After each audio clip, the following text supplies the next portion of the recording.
Shout out to G-Man Boxing. Where's the piss bottle? It's over there.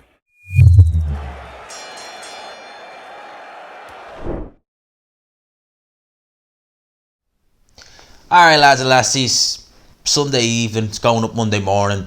Done this last week, done pretty well. People liked it, so we're doing it again. Review of the week. So we're going to talk about everything that's happened over the last week. This weekend for fights, it's been pretty quiet. Chris Colbert, he beat King Tug over the weekend. That was on a PBC card. I didn't see the fight, I just saw highlights of it. Chris Colbert is, I thought King Tug was okay. Up until he fought Russell Jr. last year. I still think he's alright, but, Chris Colbert, he's a good little fighter, from what I've seen in the little snippets of him. So that was the only real kind of fight and note this weekend. There wasn't really a lot happening. So, we've been lucky the last few weekends. The last few weekends there's always been some card, whether it be in America, whether it be over here. I think Anthony Yard and Lyndon Arthur have that fight on, well, they're not fighting, but they're on the same card this coming weekend. It is quite a gap from when Eddie Hearn had his last Sky show in June the 12th.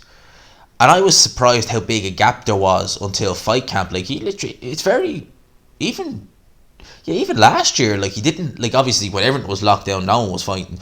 But when boxing came back, he didn't have that big of a gap between fights. So it is quite a big, gap in between fights. Charles Martin on Dillian Whyte. Charles Martin rips Dillian Whyte. You're coming to America to fight a bum. Stop hiding behind Eddie Hearn. And you'll find that funny. Charles Martin versus Dillian Whyte. Well, the name they're talking about for Dillian Whyte is Jermaine Franklin. Personally, I know Jermaine Franklin. I've seen clips of him. He's not impressive, to say the least. It's an easy fight for Dillian Whyte, in my opinion. Jermaine Franklin really, I would prefer Charles Martin. If you said to me Dillian Whyte, Charles Martin, look, I'd be picking Dillian Whyte to win. But at least with Charles Martin, he's a much improved fighter. I think a lot of people still have the perception of Charles Martin as the walk this earth like a god, the guy who just made a holy show of himself against AJ. This Martin we have now is much more improved. You can see it in him. You saw it in the Kalinaki fight, even though he lost that. You've seen it against Gerald Washington. He's an improved fighter, Charles Martin. He's not a world beater, but a lot of the times upsets happen against guys who aren't world beaters. That's why they're called upsets. Don't think we're going to get Dillian Whyte versus Charles Martin personally. Probably going to get Franklin. I would have preferred the Charles Martin fight. That's just me personally. Tszyu, a bit angry in there. He wanted to take it out on the guy who's fighting, or he wants to take it out on the guy who's fighting, because obviously Tszyu was meant to face Michael Zarafa. That fight didn't happen. Zarafa and his team, dubious circumstances. I suspect there was something else behind that, but look, what can you do? That would have been a good fight, Tszyu, Michael Zarafa. Tszyu has been looking extremely impressive lately. I've been very happy. Dennis Hogan, I thought he'd done a great job on Dennis Hogan. Jeff Horn. Tszyu is looking good at 154. Mairis Briedis announced today that he is actually going to move up to heavyweight. So there was questions about Mairis Briedis versus Lawrence Okolie. Now, me personally, I thought that fight was interesting. If that fight had happened, we'll say this year, I'd have picked Lawrence Okolie. For the simple reason, and this is why I believe he's moving up to heavyweight as well, is that Mairis Briedis, although I'm still surprised at the fact that he is 36 years old. I always thought he was younger than that, because he's not been around, certainly at top level, that long. I guess really kind of 2013, 2014 is when he came to prominence after he fought Manuel Charr and knocked him out. He was obviously a decent cruiserweight as well. But it's really after he fought Marco Huck in 2017 was when he won his first title. I think that was for the WBC. That was for the vacant WBC, actually. And, since then he's been top cruiserweight. Gave Alexander Usyk his toughest fight to this day. Arguably, a lot of people feel like Mairis Briedis beat him. I thought Usyk nicked that fight personally. But Mairis Briedis' age, I think, is the reason why he's moved up to heavyweight. He won't be a particularly big heavyweight. I mean, I think when he fought, his name just said Charr, when he fought Manuel Charr back a few years ago, I think that was 2015, he was only about 213, 214. So I can't imagine he'll be much bigger than that. Now, he might try and pack on muscle, which I don't think is a good idea personally. But Mairis Briedis, a heavyweight, it'd be interesting. We've got Morak Asayev, who announced this week he's actually going to be taking on Arkitepa. Now, whoever remembers Arkitepa, he was the guy who absolutely flattened David Price You know, gave him one of his worst knockout defeats. Knocked him out in 2 rounds in Germany about 5 years ago. In fact, I think it was around about this time 5 years ago that he did knock out Dave Price. That was for a European title.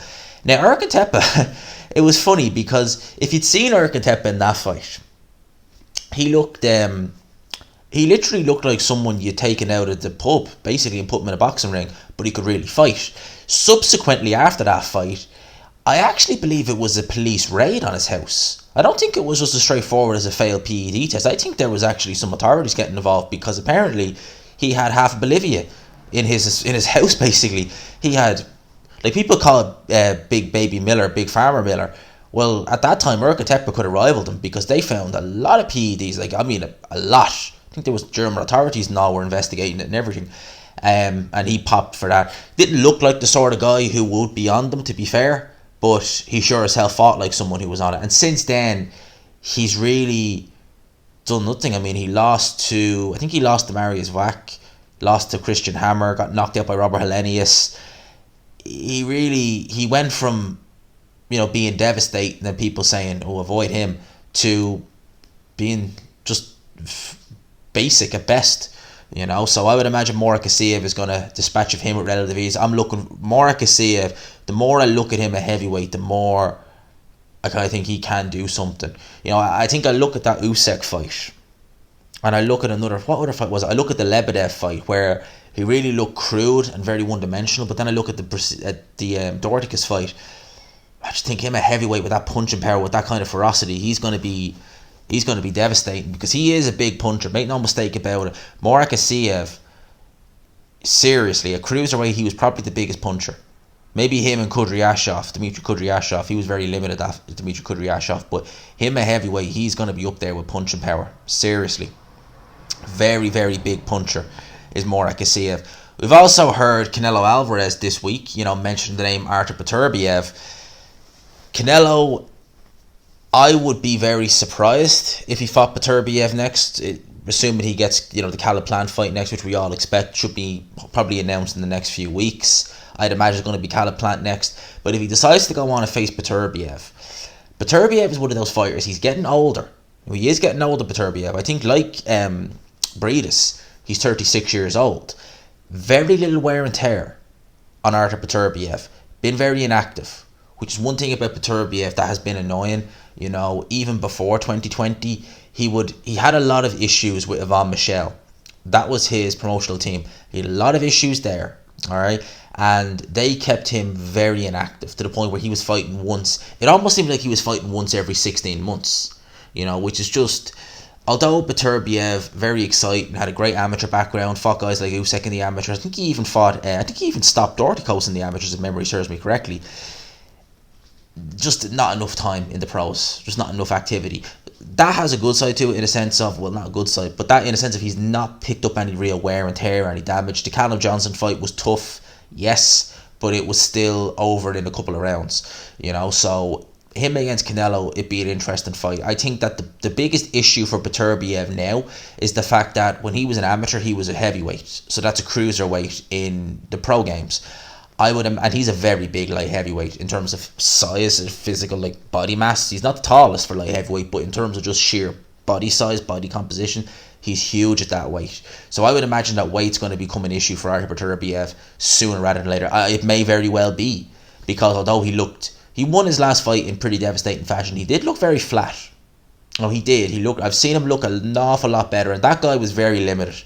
The German guy he fought, very, very limited fighter. So I wonder, not necessarily age, but is it maybe the weight starting to become a factor for Artur Beterbiev? We shall see. If he fought Canelo, it's still a tough ask for Canelo. Like, I mean, I wouldn't be confidently picking him, certainly not against Beterbiev. Beterbiev is an absolute beast at 175 pounds. You know, what else do we have? Oh yes, Tony Yoka versus Peter Milas on September 5th in Paris. Very good fight. I've seen Peter Milas fight. Is he Croatian? Is he Croatian? Peter Milas, I'm nearly sure he's from around that region. He stopped Kevin Johnson a couple of years ago. That's one fight I remember very well. And, you know, he's looked very good. We're talking about him and Beterbiev at one stage, but no, it looks like he's fighting Tony Yoka. Tony Yoka, in his last fight, we stopped the guy in the 12th round. I thought he was looking like a heavyweight Andre Ward. Even to the way he was snapping the jab was very Andre Ward reminiscent. And he's been training with, obviously, Virgil Hunter. So we'll need to see how that goes. Yoka's been talking about fighting, you know, the names. He wanted Joe Joyce as well. A rematch between him and Joe Joyce from the Olympics would be something I wouldn't mind seeing. Thought Joe Joyce won that fight, to be honest with you. Yoka, you know, personally I think he should be a silver medalist as opposed to a gold medalist. Thought that Joe Joyce won the fight. The vacant Ring Magazine welterweight title will be on the line for Manny Pacquiao and Errol Spence when they meet in August 21st. It says here that it's usually reserved for 1 and 2, but, and this is sad, it is. It's usually reserved for 1 and 2, but as Spence versus Crawford isn't happening, they voted to allow 1 and 3 to fight for the vacant belt. I like Spence Pacquiao. I do. I think I reckon Manny still has something there. Is it enough to beat Spence? I don't think it is, but I reckon he's going to give Spence a very, very tough fight. Very tough fight. In terms of them saying Spence Crawford, that's a fight I really want to see. Look, I'm going to just, whatever I'm going to say. I don't want to sound like Mr. Negative. I really don't. I love that fight. I really want to see that fight. I think that's going to be one of the fights that we talk about in 5 years' time. What if Spence and Crawford had fought? Who would have won? You'd be in the boxing forums, you'd be still talking about, you know, fantasy matchups, and it'd be Spence Crawford, who would have won? I think Crawford would have won, but I don't think we'll ever know, unfortunately. And that's sad, because I think that fight's excellent. I think that fight is absolutely excellent. Jean-Real Casimero versus Guillermo Rigondeaux was back on after Nonito Donaire withdrew. Surprising to me that fight was called off in the first place. Like, obviously, Nonito Donaire versus Casimero, hell yeah, I will take that fight, no problem, yes please. But there was no reason why Guillermo Rigondeaux was pulled. Maybe it was something in the contract that if this offer came up, they could do it. They're both PBC, or all are PBC, so Al Heyman obviously has a lot of sway.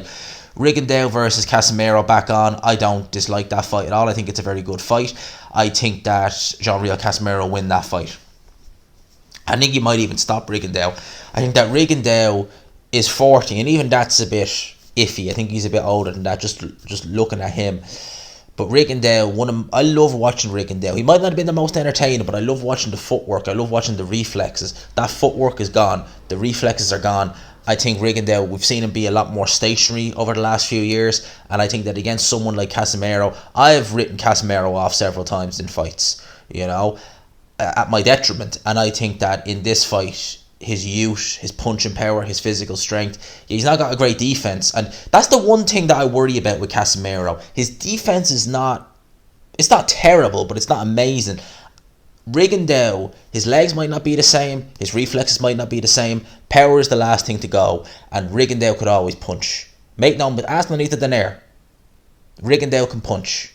Rigondeaux can definitely punch. So if he's going to leave himself open to get hit with a left hand, you do it at your detriment. That's what I will say. Lastly, with regards Manny Pacquiao, we're going to leave it here.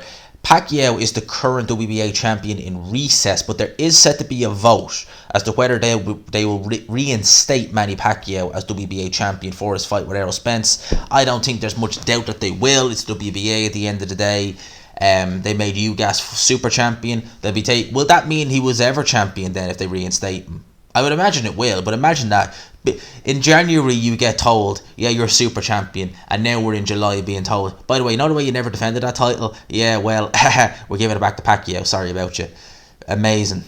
Absolutely crazy. But I reckon the WBA will. It'll be a unification of sort. Maybe they'll do something where Ugas gets the first crack or something like that. I would imagine that's something like what they'll do. I have heard some people say that Spence will move up straight away after this fight. He's not even going to go for undisputed, because obviously Crawford, not to say he's ducking Crawford, but just the politics, and go straight to 154. Be interested to see Spence at 154. Lastly, a lot of people still talking about the DAZN team. Other people saying, oh, it's not that bad, it's this, that, the other. But a lot of people are asking who Eddie Hearn is going to get in next. I've talked about it enough. It is what it is. It's there's room for improvement. I think that's how we'll call it. There's room for improvement. But a lot of people have really been debating whether Tony Bellew is commentary level material. Well, it's a fairly short debate, Murray. End of message. 3 minutes to go. You tell him, Martin Brundle. For now, I'm going to leave you with that. Hope I covered enough in this video. I hope you enjoyed it. We'll see what I'll do later. I might be going live this evening. I just haven't had a chance to do it today, but I promised another live stream. I'm going to get one out this week for definite. For now, lads and lassies, hope you have a great Monday. Hope everything's going well for all of you. Smash the like button if you could. It really would help your boy out. I almost forgot to ask for that. I always need to ask for that because it does help your boy out, believe you me. Subscribe, of course, if you haven't already. Hit the notification bell. Also helps your boy out. Something terrible. Hashtag GMansRocks. All that good stuff. For now, lads and lassies, I'll talk to you. Peace. Before I go, True Crime with G-Man. Second channel. Just uploaded the video as well this morning. Go have a look. It's about 50 minutes, about 55 minutes long on serial killer John Wayne Gacy. Something to listen to and work. Give it a look. Link will be in the description and in the comment section. If you could, just give it a check. I'd really appreciate that. For now, hope you have a great day. Peace.